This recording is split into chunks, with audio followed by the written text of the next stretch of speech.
ಯೋಗ ಆಯುಷ್ ಕಾರ್ಯಕ್ರಮವನ್ನು ಸಾಂಸ್ಕೃತಿಕ ನಗರಿ ಮೈಸೂರಿನಲ್ಲಿ ನಡೆಸಲಾಗಿದೆ. 11ನೇ ಅಂತಾರಾಷ್ಟ್ರೀಯ ಯೋಗ ದಿನಾಚರಣೆ ಹಿನ್ನೆಲೆಯಲ್ಲಿ ಕೇಂದ್ರ ಆಯುಷ್ ಇಲಾಖೆ ಹಾಗೂ ಮೈಸೂರು ಜಿಲ್ಲಾ ಪಂಚಾಯತ್ ಸಂಯುಕ್ತವಾಗಿ ಲಲಿತಾ ಮಹಲ್ ಅರಮನೆ ಮುಂಭಾಗ ಏರ್ಪಡಿಸಿದ್ದ ಯೋಗ ಆಯುಷ್ ಕಾರ್ಯಕ್ರಮಕ್ಕೆ ನೂರಾರು ಯೋಗಪಟುಗಳು ಯೋಗಾಸನ ಮಾಡುವ ಮುಖಾಂತರ ಕಾರ್ಯಕ್ರಮವನ್ನು ಯಶಸ್ವಿಗೊಳಿಸಿದ್ರು. ಇನ್ನು ಅಂತಾರಾಷ್ಟ್ರೀಯ ಯೋಗ ದಿನಾಚರಣೆ ಹಿನ್ನೆಲೆಯಲ್ಲಿ ಇಂದು ಪೂರ್ವಭಾವಿಯಾಗಿ ಯೋಗ ಆಯುಷ್ ಕಾರ್ಯಕ್ರಮವನ್ನು ಹಮ್ಮಿಕೊಳ್ಳಲಾಗಿದ್ದು, ಮುಂದಿನ ದಿನಗಳಲ್ಲಿ ಮತ್ತಷ್ಟು ಪೂರ್ವಭಾವಿ ಯೋಗ ಕಾರ್ಯಕ್ರಮಗಳನ್ನು ಹಮ್ಮಿಕೊಂಡು ಅಂತಾರಾಷ್ಟ್ರೀಯ ಯೋಗ ದಿನಾಚರಣೆಯನ್ನು ಯಶಸ್ವಿಗೊಳಿಸುವುದೇ ಈ ಕಾರ್ಯಕ್ರಮಗಳ ಮೂಲ ಉದ್ದೇಶವಾಗಿದೆ. ಈ ಕಾರ್ಯಕ್ರಮಕ್ಕೆ ಯೋಗ ಸಂಸ್ಥೆಗಳ ನೆರವಿನಿಂದ ಯಶಸ್ವಿಯಾಗಿ ನಡೆಯುತ್ತಿದೆ ಎಂದು ಜಿಲ್ಲಾ ಆಯುಷ್ ಅಧಿಕಾರಿ ಡಾಕ್ಟರ್ ರೇಣುಕಾದೇವಿರವರು ತಿಳಿಸಿದರು. ಇನ್ನು ಮೈಸೂರಿನವರಿಗೆ ಇದೊಂದು ಹಬ್ಬವಾಗಿದೆ. ಕೇಂದ್ರ ಯೋಗ ಆಯುಷ್ ಇಲಾಖೆ ನೀಡುವ ನಿಯಮಗಳನ್ನು ಎಲ್ಲರೂ ಪಾಲಿಸಿ ಯೋಗಾಸನ ಮಾಡಿ ಅಂತಾರಾಷ್ಟ್ರೀಯ ಯೋಗ ದಿನಾಚರಣೆಯನ್ನು ಯಶಸ್ವಿಗೊಳಿಸಲು ಎಲ್ಲರೂ ಮುಂದಾಗಿದ್ದೇವೆ ಎಂದು ಮೈಸೂರು ಯೋಗ ಸಂಸ್ಥೆಯ ಉಪಾಧ್ಯಕ್ಷ ಪಶುಪತಿರವರು ಹೇಳಿಕೆಯನ್ನು ಕೊಟ್ಟಿದ್ದಾರೆ. ಆಯುಷ್ ಇಲಾಖೆ ವತಿಯಿಂದ ಒಂದು ಯೋಗಾಸನದ ಒಂದು ಪೂರ್ವಭಾವಿ ಸಿದ್ಧತೆಯನ್ನು ಶ್ರೀಮತಿ ಡಾಕ್ಟರ್ ರೇಣುಕಾ ಮೇಡಮ್ ಅವರ ಉಪಸ್ಥಿತಿಯಲ್ಲಿ ಈ ಒಂದು ಕಾರ್ಯಕ್ರಮವನ್ನು ಆಯೋಜನೆ ಮಾಡಲಾಗಿದೆ.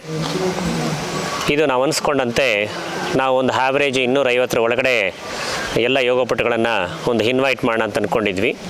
ಆದರೆ 250ಕ್ಕೂ ಹೆಚ್ಚಿನ ಒಂದು ಯೋಗಪಟುಗಳು ಬಂದಿದ್ದಾರೆ. ಅದಕ್ಕೆ ಸಹಜವಾಗಿ ಗಾದೆ ನುಡಿಯಂತೆ ಮನಸ್ಸಿನಂತೆ ಮಹಾದೇವ ಅನ್ನೋ ಗಾದೆಯಂತೆ ಅವರ ಒಂದು ಸ್ವಚ್ಛ ಮನಸ್ಸು ಇಲ್ಲಿ ಸ್ಫೂರ್ತಿದಾಯಕವಾಗಿದೆ. ಎಲ್ಲ ಯೋಗ ಬಂಧುಗಳಿಗೆ ಮತ್ತು ಸಾರ್ವಜನಿಕರಿಗೆ SPYSS ಸಮಿತಿಯ ಪದಾಧಿಕಾರಿಯಾಗಿ ನಾನು ಎಲ್ಲರಿಗೂ ಶುಭೋದಯಗಳನ್ನು ಹೇಳ್ತಾ ಇದ್ದೀನಿ.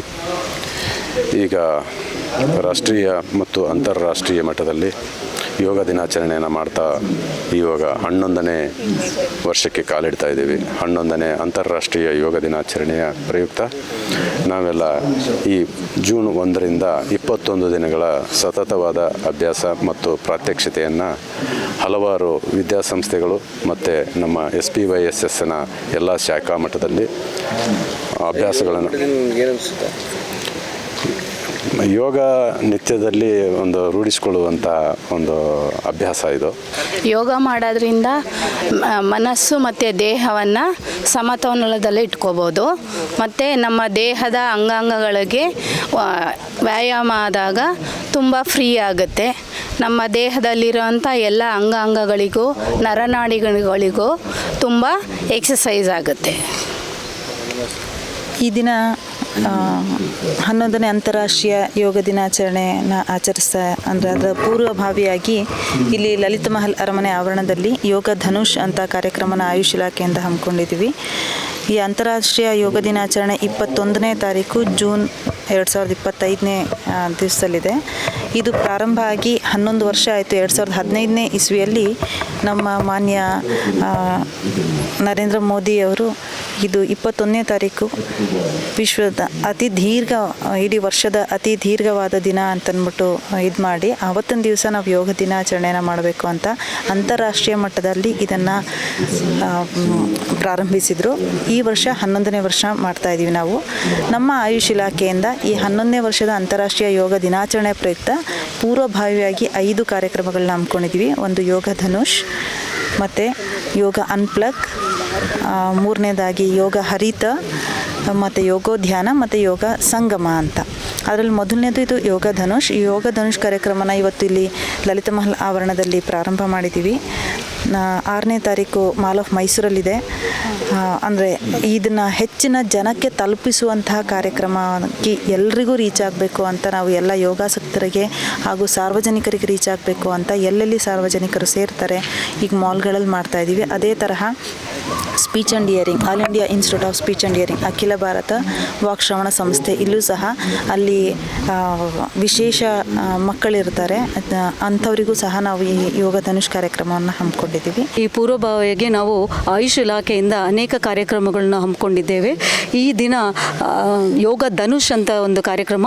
ಈ ಕಾರ್ಯಕ್ರಮದಲ್ಲಿ ನಾವು ಮೈಸೂರಿನ ಪ್ರತಿಷ್ಠಿತ ಲಲಿತಾ ಮಹಲ್ ಪ್ಯಾಲೇಸ್ನಲ್ಲಿ ಆಯೋಜಿಸಲಾಗಿದ್ದು, ಇಲ್ಲಿ ಸುಮಾರು ಮೈಸೂರಿನ ಯೋಗ ಬಂಧುಗಳು ಬಂಧುಗಳು ಸುಮಾರು 250ಕ್ಕೂ ಹೆಚ್ಚು ಯೋಗ ಬಂಧುಗಳು ಬಂದು ಆಸನಗಳನ್ನ ಅಭ್ಯಾಸ ಮಾಡ್ತಿದ್ದಾರೆ. ಇದು ಒಂದು ಕಾಮನ್ ಯೋಗ ಪ್ರೋಟೋಕಾಲ್ ಅಂತ. ಇದು ನಾವು ಅಂತಾರಾಷ್ಟ್ರೀಯ ಯೋಗ ದಿನಾಚರಣೆಗೆ 21 ಜೂನ್ ದಿನ ನಾವು ಆಚರಿಸುವ ಈ ಯೋಗ ದಿನಾಚರಣೆಗೆ ಪ್ರಾಕ್ಟೀಸ್ ಸಲುವಾಗಿ ಈ ಕಾಮನ್ ಯೋಗ ಪ್ರೋಟೋಕಾಲ್ನನ್ನು ಅಭ್ಯಾಸ ಮಾಡ್ತಾ ಇದ್ದೇವೆ.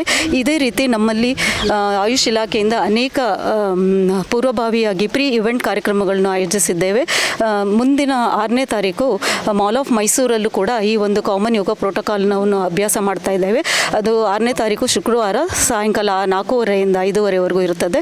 ಮತ್ತು ಹರಿತ ಯೋಗ ಅಂತಂದರೆ ನಾವು ಫಾರೆಸ್ಟ್ ಡಿಪಾರ್ಟ್ಮೆಂಟ್ ಸಹಯೋಗದೊಂದಿಗೆ ಒಂದು ಸೀಡ್ಲಿಂಗ್ಸು ಸ್ಯಾಂಪ್ಲಿಂಗ್ಸ್ಗಳನ್ನು ಗಿಡಗಳನ್ನ ನೆಡುವ ಮೂಲಕ ಈ ಒಂದು ಹರಿತ ಯೋಗ ಕಾರ್ಯಕ್ರಮವನ್ನು ಕೂಡ ಹಮ್ಮಿಕೊಂಡಿದ್ದೇನೆ. ಮುಂದಿನ ದಿನದಲ್ಲಿ ಅದನ್ನು ದಿನವನ್ನು ತಿಳಿಸುತ್ತೇವೆ. ಮತ್ತು ಇದೇ ಥರ ಯೋಗ ದಿನಾಚರಣೆಯ ಸಲುವಾಗಿ ಯೋಗ ಸಂಗಮವನ್ನು 21ನೇ ತಾರೀಕು ಜೂನ್ ಶನಿವಾರದಂದು ಆಚರಿಸ್ತಾ ಇದ್ದೇವೆ. ಸಾರ್ವಜನಿಕರು ಅರಮನೆ ಆವರಣದಲ್ಲಿ ಸಾರ್ವಜನಿಕರಿಗೂ ಅತ್ಯಂತ ಜನಸಂಖ್ಯೆಯಲ್ಲಿ ಬಂದು ಈ ಕಾರ್ಯಕ್ರಮವನ್ನು ಯಶಸ್ವಿಗೊಳಿಸುವಂತೆ ಕೋರ್ಕೊಳ್ಳುತ್ತೇನೆ.